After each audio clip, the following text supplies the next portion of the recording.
When I began this program 2 years ago, I had dreams of writing, but little else. Creatively, I was ill-equipped as a writer. What I had were a plethora of ideas, with no idea how to execute them in a meaningful way in regards to writing a screenplay. With a background in film studies, I knew how to critique.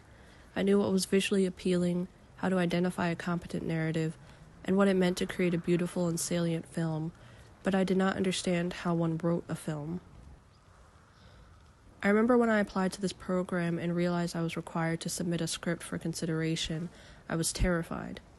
I searched my backlog of what I had written in the past, and nothing seemed good enough. I wanted to impress what I knew would be an intelligent and discerning audience, while simultaneously being honest and vulnerable in a way that would show the kind of writer I hoped to become. What I learned from worrying over both the admissions process and my first workshop was that the worry and the fear will never go away.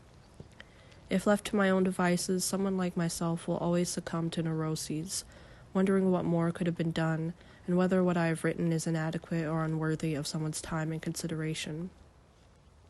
The negative voices will always be in the back of my mind, ready to encourage me to constantly question myself and fill myself with a sense of self-doubt.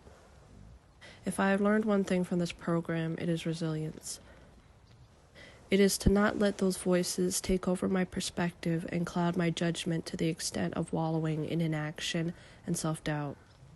Not only have I garnered practical knowledge and experience that will facilitate my career and future graduate studies, but I have also learned that while allowing one to question oneself may produce greater work and avoid the pitfall of hubris, engaging in nagging and negative thoughts to an excessive degree accomplishes nothing.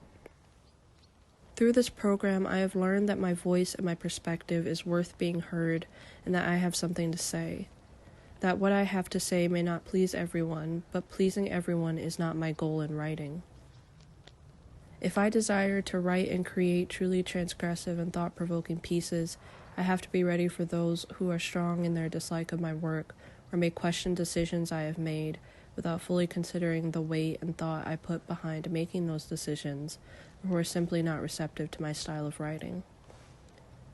Through workshops and hearing many differing voices and perspectives speak about my work, I've learned to embrace how I choose to depict the human existence and my characters as muddled, imperfect, and complicated, and not to sacrifice the multiculturalism of my identity and my experiences and how they manifest in my work.